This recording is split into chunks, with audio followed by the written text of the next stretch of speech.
Nah, ini kebuka ya teman-teman ya, mudah. Jadi karena udah ketahan sulingannya, kita yang buka baut L8 nya ini jadi lebih mudah. Oke gitu, terima kasih. Kunci T nya saya pasang di ragum.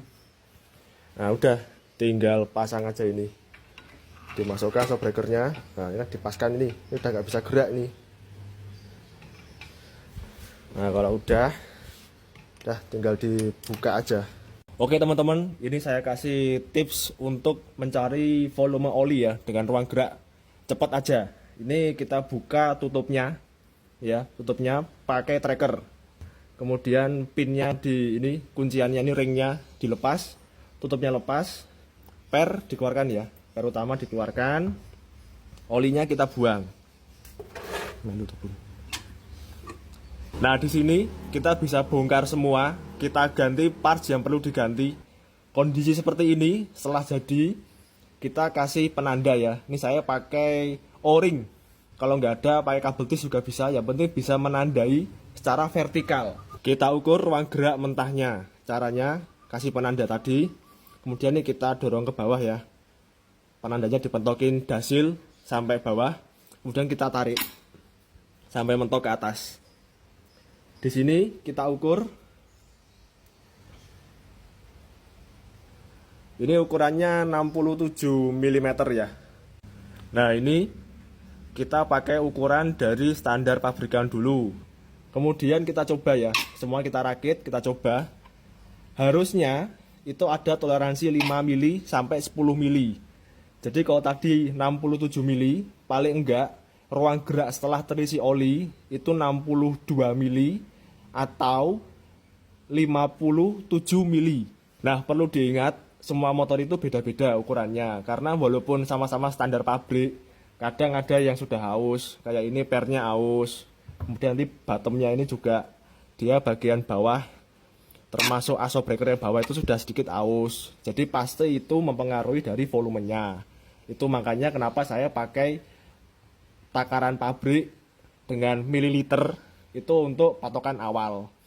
Kemudian nanti setelah dari situ kita coba modifikasi ya, kita cari-cari sampai menemukan toleransi ruang geraknya 5 mm sampai 10 mm. Kalau saya pakai dua-duanya. Jadi parameter dari pabrikan itu saya gunakan untuk standar awal. Nah ini buat teman-teman semua ya. Ini saya sedang pasang lowering kit di Yamaha NMAX Old. Di sini saya tandai dengan kabel T.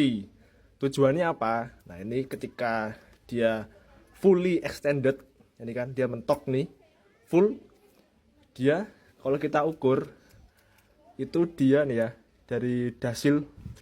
Kenapa dari dasil? Saya lebih suka seperti ini karena tegak lurus. Jadi tahu ini jaraknya ini berapa secara lurus. Kalau miring gini kan dia nanti harus pakai sin tan itu ya. Kalian coba cek pas dulu fisika. Kalau ada derajatnya gini kan dia miring gini kan harus diukur nih jaraknya aktualnya ini berapa. Nah saya lebih suka pakai kabel tis. Jadi ketika dipentokan habis gini, akan dia ada tandanya nih, maksimalnya kabel T, ditarik sampai fully extended. Nah ini kita dapatkan 86 mm. Nah kenapa ini penting untuk ruang gerak mentahnya ini? Karena kalau shockbreaker tanpa oli seperti ini, dia asok ini bakal menghantam bottom ya. Jadi itulah gunanya oli itu perlu diukur. Tujuannya biar apa? Nih kalau kalian pengen paham ya, ini kan asok. Saya pakai punya motor lain ini. Di sini ada sulingan, ada peribonnya ya. Ada peribon di sini. Kan pemasangan seperti ini, dimasukkan. Nah, kebayang ya, ini shockbreaker. Di dalamnya ada peribon di dalam sini. Ini sulingan. Nanti di sini kan ini dibaut ke bawah. Nah, seperti ini. Nanti dibaut ke bottom. Jadi kalau tampak samping ini seperti ini. Bayang ya. Jadi nanti kira-kira seperti ini. Asok itu tidak bakal menyentuh bottom karena nanti di atas ini kan ada per utama ya. Nih ada per utama di sini yang menekan. Ntar di sini utama menekan, kita tutup di sini. Jadi ini pasti bakal dia tegang. posisinya pasti seperti ini. Nah, kalau kita lihat nih, dari tampak luar ada bottom seperti ini, di dalamnya seperti ini. Kalau misal nanti oli itu kurang, oli itu bakal dia nabrak bottom. Kebayang ya? Jadi dari awalnya shock standar tengah seperti ini, ketika dinaikin atau ketika dia terima posisi tidur atau jalan yang berlubang, dia bakal ke bawah seperti ini. Cek. Nah ini kalau olinya kurang, itu pasti dia bakal menabrak bottom si asoknya ini. Karena nanti oli itu nanti bakal dia bersirkulasi lewat lubang-lubang di sini ya. Lubang sulingannya ini kompresi, dia masuk set gitu ke atas. Nah ketika ke atas tadi ditahan dia sama tutupnya. Jadi oli itu nanti dia bakal bergerak ke atas. Di sini ada udara, dia makin terkompresibel. Akhirnya shocknya bakal tertahan. Jadi nggak sampai bawah, itu shocknya udah ketahan oli sama tekanan dalam situ. Gitu ya. Jadi kalau olinya kurang, itu pasti bakal dia nabrak bottom. Istilahnya ngejeduk. Nah, di sini kembali lagi ke takaran oli ya. Tadi tujuannya volume gerak itu seperti itu. Nanti kita isi oli 75 mili, nanti kita cek ini berapa dia. Harusnya sih ada jarak sekitar 5 mili ya. Dari tadi kan 86 mili. Paling enggak itu mentok-mentok 81 mili. Tujuannya apa? Kita ada spare buat oli itu menahan dari asok menabrak ke bottom. Kalau saya lebih suka pakai pengukuran seperti ini ya. Jadi sesuai standar pabrikan berapa, karena nanti kan ini motor sudah usia ya. Udah 3-4 tahun lebih. Jadi pasti komponen dalamnya ini pasti dia aus. Nah ketika sudah aus itu kita lebih amannya pakai ruang gerak. Jadi saya menggunakan ukuran gelas ukur ini 75 mili. Nanti saya masukkan, saya tes, saya tekan-tekan gitu shocknya. Nanti dia jaraknya berapa ruang geraknya. Jadi lebih memastikan apakah bottomnya itu bakal menabrak asnya apa tidak. Nah di sini untuk kalian semua tips juga. Kalian harus tahu soal karakter dari alat ukur yang kalian gunakan ya. Kalau misal kalian mau pakai volume, di sini kan 75 mili. Tapi hati-hati karena oli ini kan bukan benda yang encer. Jadi kalau saya sudah berapa kali coba untuk gelas ukur ini, itu selalu menyisakan sekitar 2 mili. Jadi pasti ketika ini saya tuang habis, itu pasti nanti kalau didiamkan, nanti yang di pinggir-pinggir ini bakal turun. Nah, nanti menyisa di sini 2 mili. Jadi kalau saya untuk meminimalisir error pengukuran pakai yang volume gelas ukur seperti ini saya tambahkan 2 mili. Dan ini setiap alat ukur pasti beda-beda. Karena sekali lagi ya, oli itu kental dia, nggak seperti air. Kalau air dituang tuh pasti habis. Di sini paling cuma berapa tetes doang. Tapi kalau oli itu dia masih menyebar di pinggir-pinggir gelas ukurnya nih ya. Nanti kalau dia didiamkan lama itu pasti dia turun. Oke, gitu ya. Ini kita coba dulu. Jadi untuk shock NMAX Old ini sudah dilakukan pengukuran. Jadi adjustment oli. Kalau standarnya kan dia 75 mili. Nah, ini saya coba-coba ukur ruang geraknya. Nah, ini setelah dilakukan pengukuran, kita kalkulasi lagi ya ruang geraknya. Kita coba-coba tadi.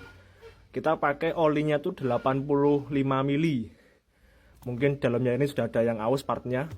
Jadi olinya 85 mili dan didapatkan ruang gerak itu 81 mm. Ini saya ukur dari dasil sampai ke kabel T-nya ini ya. Jadi masih ada jarak 5 mili agar asok tidak menabrak bottom. Nah, itu adalah kunci gimana caranya setel suspensi biar tidak jeduk ya. Tipis banget ya, ini tebal. Dan ini kalau terpasang nih ya, ini yang tipis ini dipasang di asok yang baru.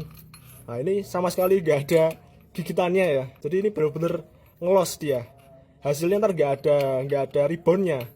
Kompresi juga ngelos, rebound juga ngelos. Beda kalau dengan yang kita pakai yang dia barang second ya, tapi bawaan ori Suzuki SGP. Ini memang tuh, mungkin teman-teman bisa denger ya, dia ada gigitannya. Nah, di sini sangat pengaruh nanti di hasil dari kinerja shock breakernya. Shocknya itu dia bocor, jadi dasil, oil seal ini udah nggak bagus. Akhirnya kan olinya keluar, bocor lewat sini. Nah, karena ada oli pemakaian sehari-hari, akhirnya di sini ada debu. Jadi ada debu, ada kotoran, dia soknya tetap main, yang membuat asnya itu jadi cacat.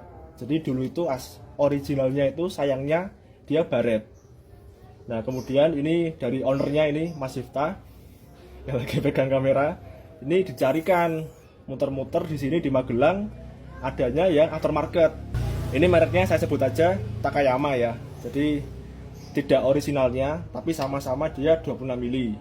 Bedanya dia di ketinggian kurang lebih sekitar 5 mili dan bentuknya ya. Jadi kuncian atasnya ini kalau Takayama ini dia pakai model ulir. Jadi pakai baut L8. Kalau orinya kan dia pakai klip, kuncian klip. Nah, ini setelah dipasang ada masalah baru, Ketebalan. ya. Jadi masalahnya di ketebalan. Jadi diameter luarnya ini sama-sama 26 mili, tapi dalamnya ini dia yang beda karena harganya nanti lebih murah, 50-an nih. 150-an. Dengan orinya kan segitu, paling cuma satu aja. Ini dapat 2 set as kanan kiri. Jadi masalah di ketebalan. Nah, ketika pembongkaran pertama itu ada masalah ini dia di peribonnya ya. Jadi nggak tahu kenapa pada saat dibongkar pertama itu ini ditemukan peribonnya itu dia beda. Aku nggak tahu kenapa ini kok bisa beda seperti ini. Ini kayak per klep atau per kopling ya, dipotong gini. Jadi biar maksudnya tuh biar tingginya sama. Nah, ini masalahnya ntar kalau dipasang nanti tingginya asap tuh beda. Karena yang sini kenyal, yang sini dia keras. Jadi yang kenyal ini pasti dia ketika dipasang dia lebih tinggi. Nah, ini masalah ini, nggak tahu ini motor owner sebelumnya seperti apa historinya, dapatnya seperti ini. Dan juga itu ketika dipasang kompresinya los ya. Jadi ini ring teflon bawaan, nih dia tipis, nih kan dia tipis. Beda dengan ini, saya punya hibah dari teman ya. Ini punya Suzuki asli Shooter 110, dia lebih tebal. Nih kalau teman-teman lihat ya perbedaannya nih, seperti ini tipis banget ya, ini tebal. Dan ini kalau terpasang nih ya, ini yang tipis ini dipasang di asok yang baru, nah ini sama sekali nggak ada gigitannya ya. Jadi ini benar-benar ngelos dia. Hasilnya ntar nggak ada ribonnya. Kompresi juga ngelos, ribon juga ngelos. Nih seperti ini. Beda kalau dengan yang kita pakai yang dia barang second ya, tapi bawaan ori Suzuki SGP. Ini memang tuh, mungkin teman-teman bisa denger ya, dia ada gigitannya. Nah, di sini sangat pengaruh nanti di hasil dari kinerja shockbreakernya. Nah, ini shockbreakernya nanti kita bersihkan semua, kemudian kita gunakan oli. Ini racikan saya ya, oli shockbreaker khusus untuk suspensi. Nah, shockbreaker ini kalau dia udah rusak itu kan baret ya. Nanti kalau kalian ke toko gitu kan, nah banyak itu oknum toko yang bilang, oh ini ori mas, ini OEM mas, diukur gitu kan, nyoba diukur panjangnya sama, atau ini misal ini 38, diukur panjang sama 38, OD nya ini OD 26 mili, ini ori mas, barang ori, kemasannya nggak tahu itu kayak gimana, bisa kayak asli. Nah, cuman barangnya, nah itu yang teman-teman harus cermati ya, hati-hati pokoknya. Karena banyak mau di toko offline atau toko yang online ya, marketplace, toko oranye, toko hijau, itu banyak seller nakal. Taunya dari mana? Ini bahannya, kilatnya aja beda ini. Krom-kromannya loh, mengkilatnya beda. Nanti efeknya ketahanan. Jadi yang asli ini dia mau kena debu, kena kerikil jauh lebih tahan daripada barang-barang yang imitasi apa OEM nggak jelas. Kemudian dia itu kan harganya bisa murah. Nah, kenapa bisa murah? Walaupun panjang sama, diameter luar sama. Karena mainnya apa? Main di bahan sama main di ketebalan. Jadi emang kualitas. Efeknya apa? Itu pasti kalau dinaikin nggak enak motornya. Karena apa? Kompresi bocor, ya toh. ribbonnya nggak ada, ngono meh enak piye carane. Jadi misal yang paling penting itu ya, ini kan dalamnya asok ini ada sulingan. Oke, shockbreaker teleskopik itu pasti ada sulingan kayak gini, ada per, ada sulingan. Sulingannya seperti ini ya. Nanti dia ribbonnya kan dari ini, dari klep ini. Klep ini main, dia pas naik ke atas, dia diatur dari sini olinya itu. Jadi menghasilkan ribbon. Ini ada lubangnya juga di sini. Jadi ketika shock naik ke atas, ini kan dia nutup. Main di sini nutup, akhirnya oli keluar dari ini. Lubang sulingan yang ribbon ini. Kalau ini kan buat kompresi di bawah. Nah, kenapa bisa begitu ya? Karena gini. Ini kalau dimasukkan, nah ini. Jadi nanti lubang ribbon ini kan dia ketika shock kompresi kan seperti ini. Oli ke bawah masuk nih lewat 4 lubang nih ya. Masuk ke situ. Nah, ketika ribbon, nah itu. Tadi katupnya nutup, di sini juga ada katup. Bawah asok ini juga ada katup. Dia juga nutup, nanti oli hanya keluar lewat lubang tadi ya.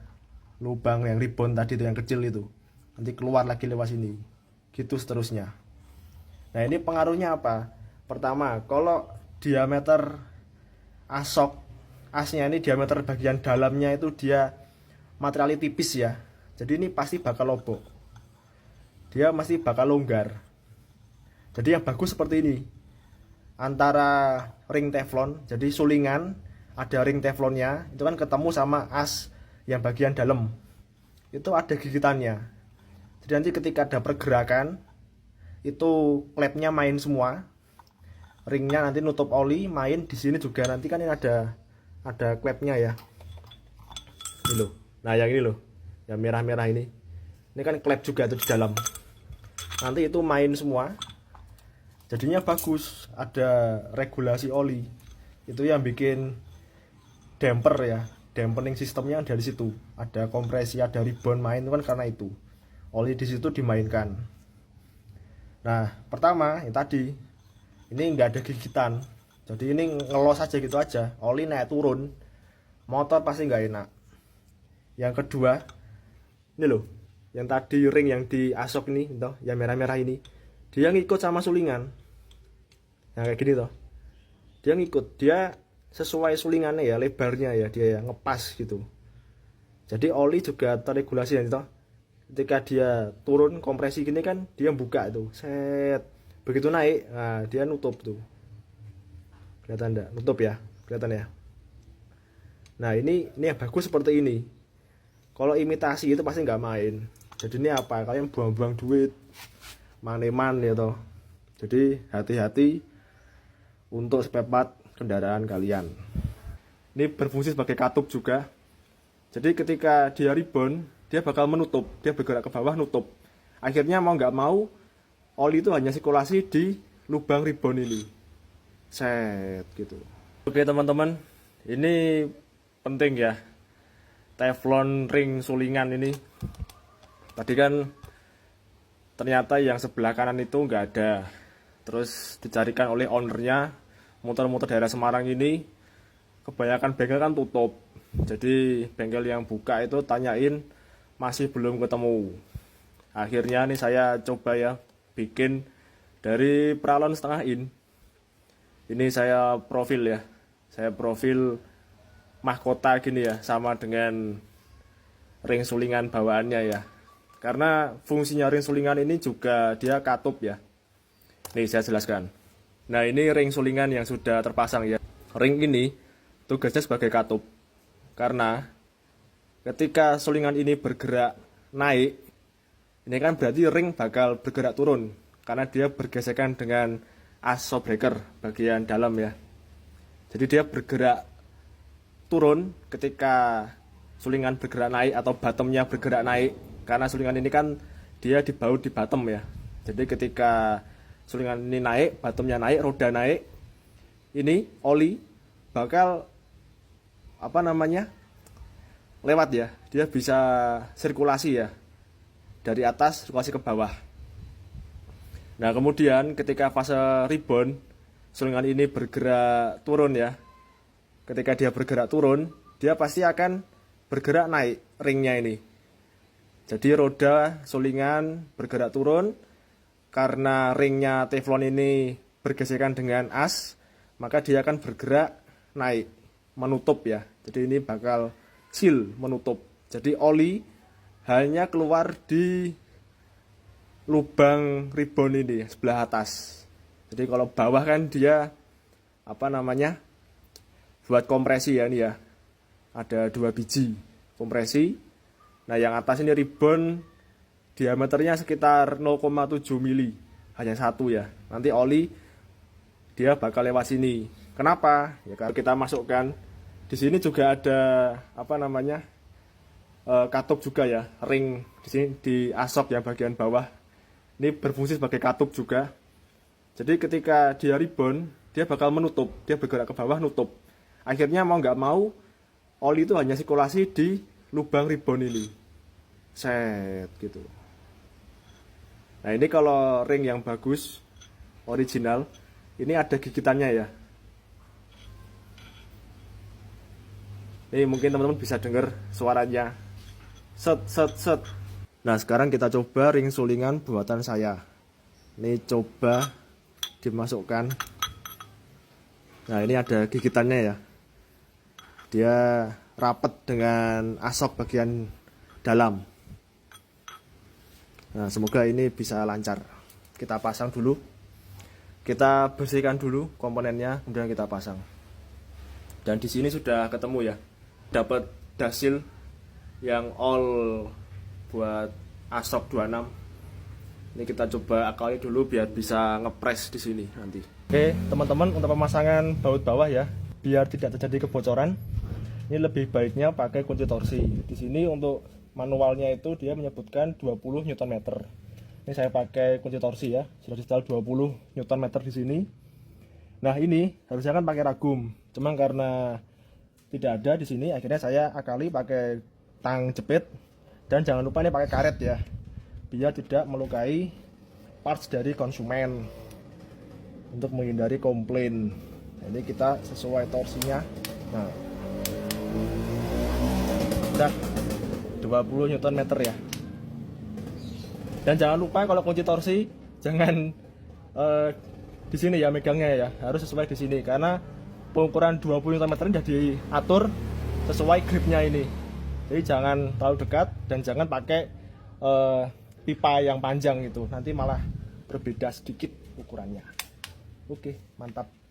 Sebelum diservis, setelah treatment,